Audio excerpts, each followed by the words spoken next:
Merci de choisir Chérif La TV pour vous informer. Mesdames et messieurs, bonsoir et bienvenue dans ce journal. À la une, les vendeurs de bananes plantains du marché Soubounikoura de Médina Koura ont respecté une fois de plus leur tradition, celle de rendre visite au guide spirituel des Ansars, à Seyd Chérif Ousmane Madani Haïdara, à son domicile à Bankoni, Djanginebougou, en commune 1 du district de Bamako. L'objectif de cette rencontre était de venir solliciter des conseils et bénédictions auprès du président de la fêtière islamique comme les années précédentes. L'ONG Cap Demesso, à travers le projet L'Instinct dans la zone SKBO, en partenariat avec Vétérinaires sans frontières suisse, a procédé ce samedi 4 octobre 2025 à l'inauguration d'une mini-laiterie à Zegwa. La cérémonie s'est tenue en présence de nombreuses personnalités administratives, religieuses et coutumières. Envoyés spéciaux à Sénatougé Traoré et Abdoulaye Sorolo. Une mini-laiterie flambant neuve vient de voir les jours dans la commune de Zegwa. Estimée à plusieurs millions de francs CFA, cette infrastructure moderne ambitionne de structurer la chaîne de valeur du lait local depuis la production jusqu'à la commercialisation en passant par la transformation et la consommation. Bon, ce que je dis toujours, le message, c'est que nous croyons en nous-mêmes. Vraiment, nous avons des fortes potentialités, nous avons de la terre, nous avons de l'eau, nous avons de l'espace, donc nous avons du pâturage. Et le lait, c'est le pâturage. Et nous avons le matériel vivant. Tandis qu'au même moment, nous importons plus de 40 milliards de lait en poudre. Et ce lait en poudre aujourd'hui, que les gens n'arrivent pas à comprendre, ce n'est pas le lait qu'on connaissait il y a 10 ans. C'est le lait qui est réengraissé avec l'huile de palme, avec l'huile de soja. Réfléchissons pour que nos gouvernants réfléchissent, aient une vision par rapport à la consommation locale. Donc je ne sais pas aujourd'hui, le Mali ne doit rien importer. Ni le riz, ni la pomme de terre, mais aujourd'hui nous sommes champions en riz, champions en pomme de terre, champions en lait. C'est vraiment une insulte. Donc le truc que je lance, que le gouvernement, les gouvernements et nos responsables nos décideurs arrivent à avoir une vision claire, pratique par rapport à la consommation, au développement de nos ressources locales. Selon la société coopérative simplifiée des producteurs de lait des Zegwa, cette unité de proximité représente un véritable levier pour la sécurité alimentaire locale. En valorisant la production laitière du terroir, elle crée de nouvelles opportunités d'emploi pour les jeunes et contribue à l'émergence d'une main-d'œuvre qualifiée dans la filière. Cette donation me plaît beaucoup. Elle est venue à point nommé. Puisque nous produisons le lait et maintenant il y avait manque d'infrastructures pour pouvoir le mettre en valeur. Voilà, donc on vient d'avoir ce joyau, ça va nous faire mettre notre produit en valeur. Bon, à la population, l'appel que je vais lancer, c'est qu'il doit redoubler d'efforts afin que ce joyau ne soit pas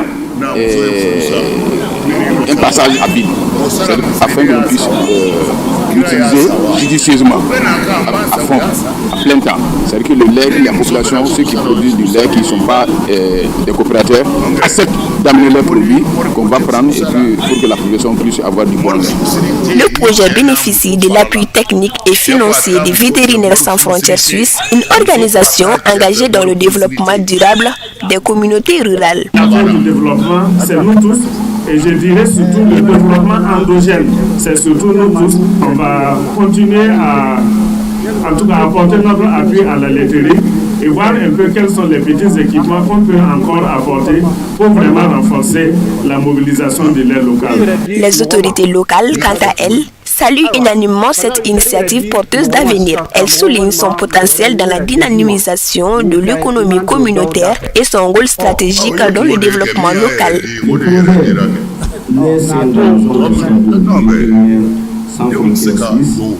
Qui vise à promouvoir la production laitière locale dans la zone consulaire, contribue beaucoup à l'amélioration de notre système alimentaire à travers la mise sur le marché du lait local, non seulement en quantité, mais aussi en qualité. C'est là que nous nos populations frontalières. À Zégua, le lait ne se limite plus à un produit de consommation. Il devient un véritable moteur de croissance et d'autonomisation économique.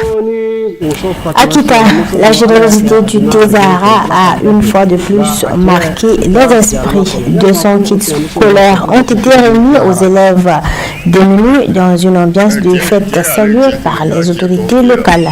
L'activité s'est déroulée samedi 4 octobre 2025 à Dar Salam de Kita, au siège du Conseil régional de la jeunesse de Kita. La journée s'est ensuite achevée au stade Lamine Konaté par un match de football final direct remporté par l'équipe de Tungarala, symbole d'unité et d'espoir pour la jeunesse. Envoyé spécial Penda Kone et Bakari Kone. La cérémonie a débuté dans une atmosphère empreinte de solennité avec l'exécution de l'hymne national. Un moment fort qui a précédé aux interventions des autorités locales de Kita, venues témoigner leur sentiment de joie et de satisfaction face à la qualité et à l'impact positif du Thé-Sahara sur les populations. À cette occasion, 200 kits scolaires ont été remis aux récipiendaires. Ces gestes-là, ça me va droit au cœur. J'ai amené des kits scolaires pour les enfants de chez nous ici à Kita. Donc les familles qui n'ont pas assez de moyens, je crois bien que ça a été destiné envers ces familles-là. Vraiment les kits qu'on les a remis ce matin, qu'ils prennent soin à ça, qu'ils prennent beaucoup de soin à ça, pour que les parents veillent beaucoup sur ces kits-là.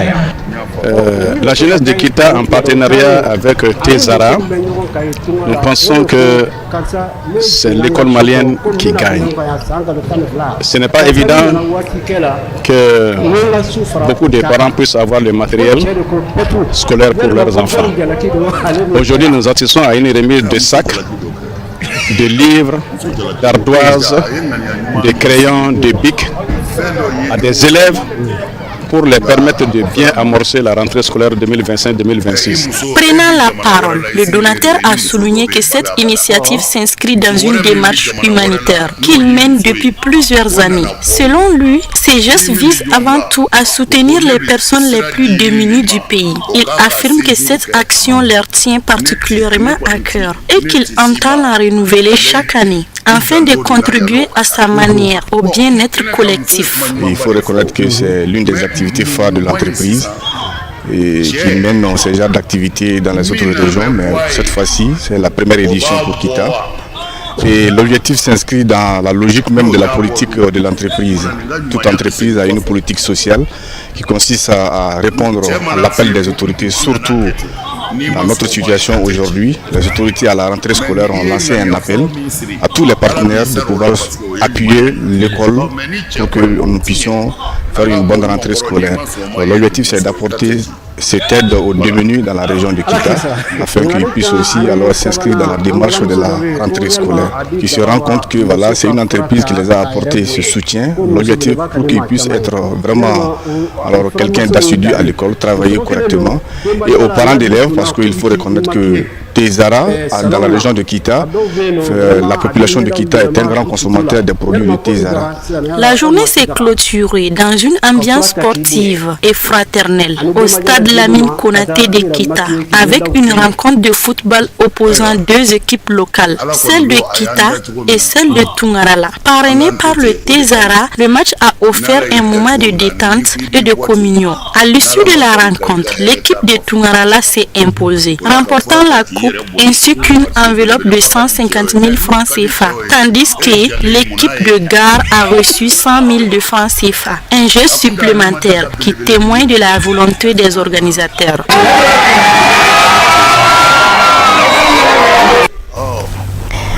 Sous l'égide du guide spirituel des Ansar Seyd Chérif Ousmane Madani Haïdara, le groupement des leaders spirituels musulmans du Mali a organisé une grande séance de prière et de bénédiction en hommage au regretté Cheikh Abdul Jalil Mansour Haïdara.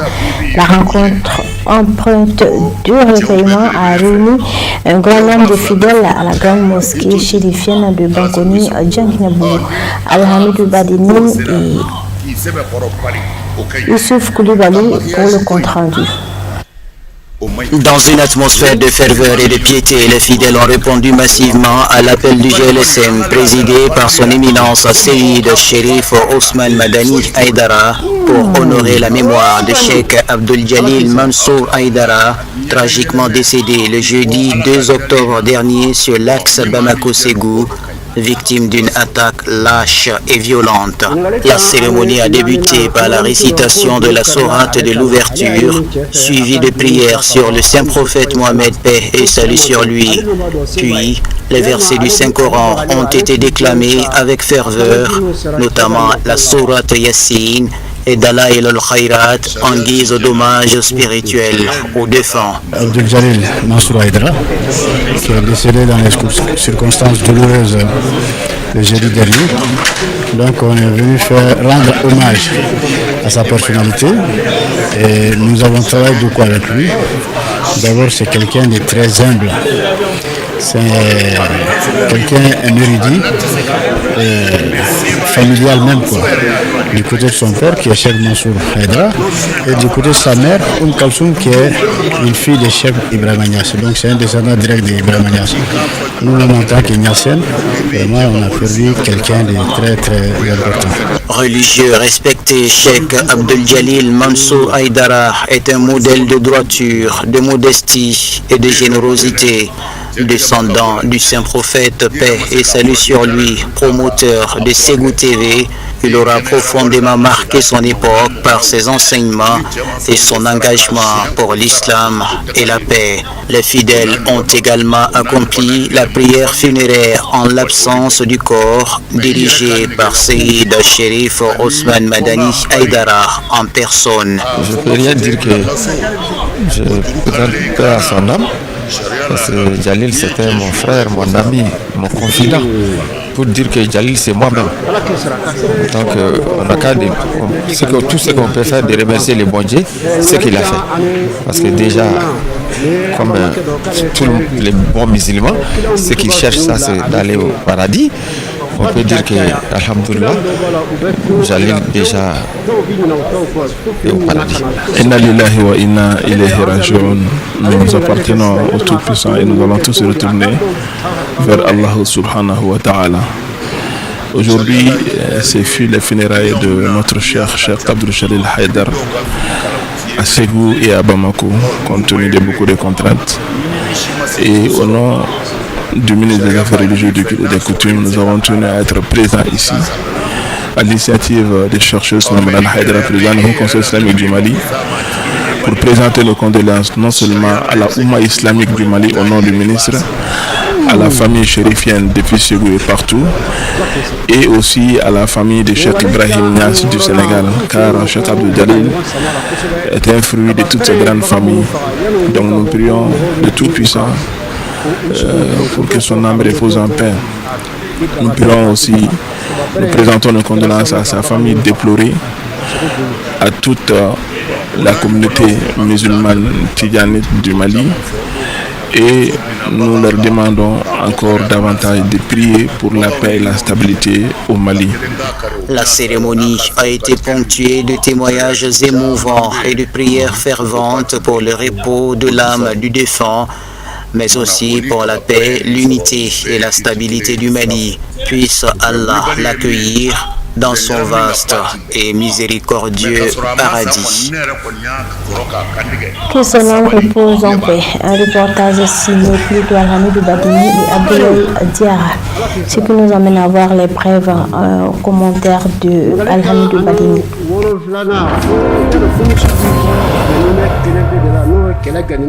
La crise du logement pousse toujours plus de Kenyans dans la rue.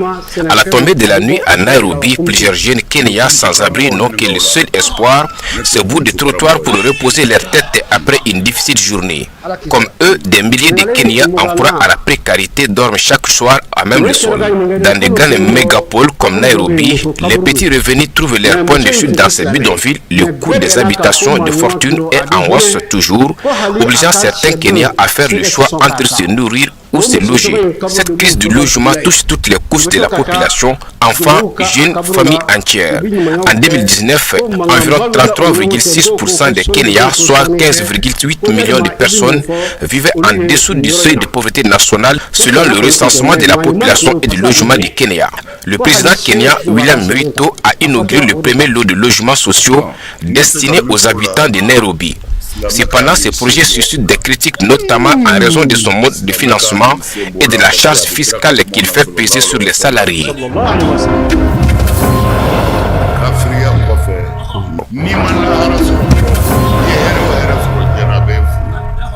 Un professeur d'antiquité égyptienne et ex-ministre du tourisme affronte un économiste congolais qui a promis la scolarisation dans les camps de réfugiés dans une course pour devenir le nouveau directeur de l'UNESCO. Le vainqueur héritera d'un organisme mondial ébranlé par la présente décision de l'administration Trump de retirer les États-Unis de l'UNESCO, ce qui laisse présager un important déficit budgétaire à l'agence la plus connue pour ses sites du patrimoine mondial à travers le monde.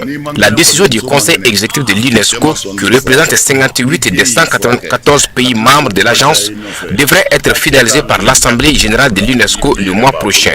Donald Trump affirme que l'agence qui a voté en 2011 l'admission de la Palestine en tant que membre est trop politisée et anti-israélienne.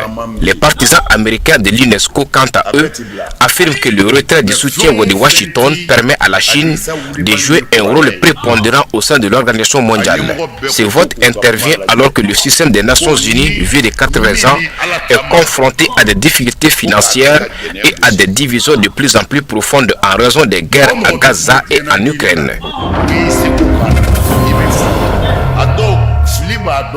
L'Organisation mondiale de la santé OMS a déclaré avoir constaté 400 décès à Gaza liés à la malnutrition depuis le début de l'année, dont 101 enfants parmi les 80 avaient moins de 5 ans. L'OMS indique que seuls 4 centres sont encore opérationnels sur l'enclave palestinienne. La réponse nutritionnelle est confrontée à de graves problèmes opérationnels, notamment des pénuries critiques d'aliments thérapeutiques et un manque d'espace pour étendre les services de stabilisation dans les établissements de santé existants. Il y a un grand nombre d'enfants et d'adultes qui sont morts à cause de la malnutrition et de ses complications. Malheureusement, dans les prochains jours et même dans la période à venir, si les points de passage restent fermés et les prix des produits de base continuent d'augmenter, nous serons confrontés à une véritable catastrophe dans la bande de Gaza en raison de la malnutrition et de l'absence de ressources alimentaires suffisantes pour permettre à ces personnes de mener une vie normale, ajoute le docteur Rana Abou Zatir.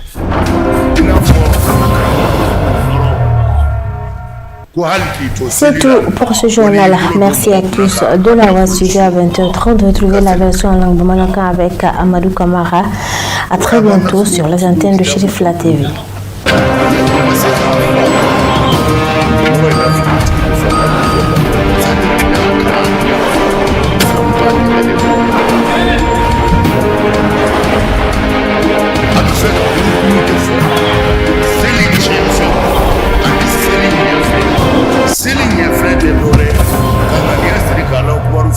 ka kuranɛ kalan ka kunbere minɛ